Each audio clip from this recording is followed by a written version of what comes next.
ओम। दोस्तों, आज के इस कार्यक्रम में आप सबका स्वागत है।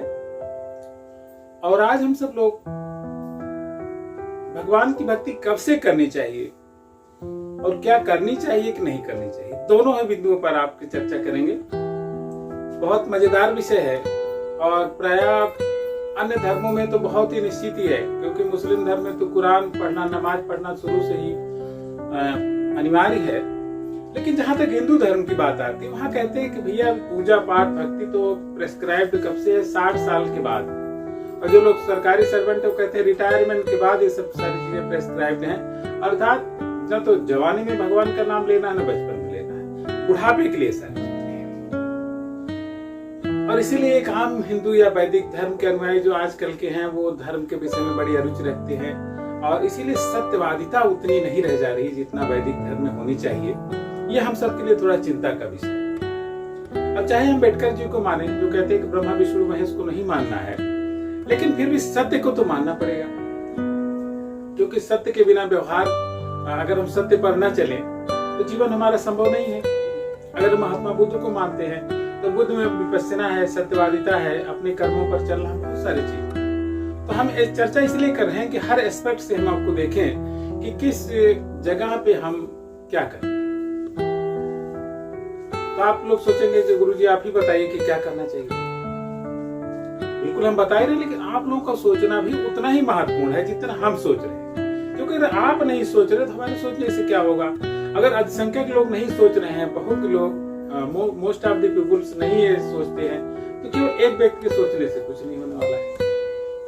अब देखिए हमारा मन कहाँ रहता है। भगवद गीता एक लाइन कहती है कि मुक्ति पानी है तो अंत में परमात्मा की याद आनी चाहिए। अगर हम किसी वस्तु की याद करते हैं तो अगला जन्म हमारा उसी वस्तु के अनुसार होगा। जिस भी फैक्ट में, तथ्य में हमारा मन रहेगा, उसी के अनुसार हमारे जीवन होगा। सुख दुख सब हमारे कर्मों पर, हमारे कल्पनाओं पर, हमारे विचारों पर है। तो किस तरह का विचार हम करते हैं यह किस पर निर्भर करता है कि हम कैसे कर्म करते हैं।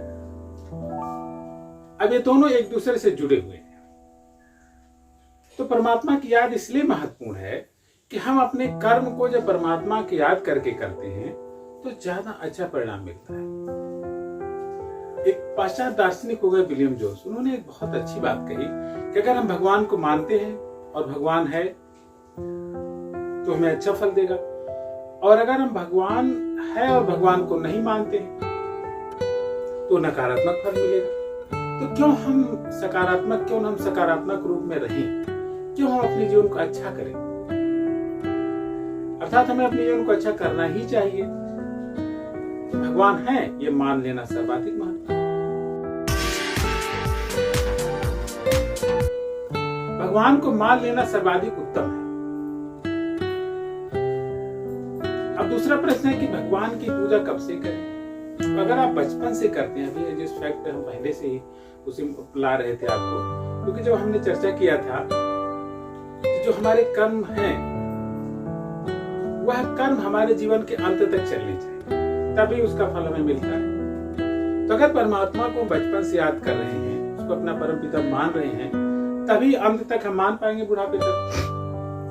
अगर हम सोचे जवानी तक तो हम दूसरे कामों में रहें और बुढ़ापे में भगवान की पूजा करें तो आपको यथार्थ ज्ञान होगा ही, भगवान में आपका मन ही नहीं लगेगा।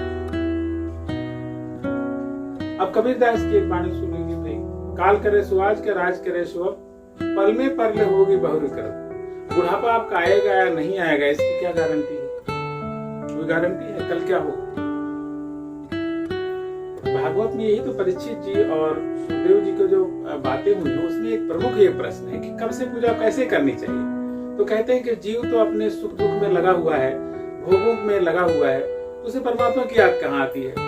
अब जो भोगों को छोड़ करके परमपिता को याद कर लेता है उससे तो बेहतर कोई नहीं है। तो हम सबको अपने जीवन को परमात्मा की याद को अगर बचपन से ही बिताते हैं तो बेहतर है और प्रसन्नता का स्रोत भी है।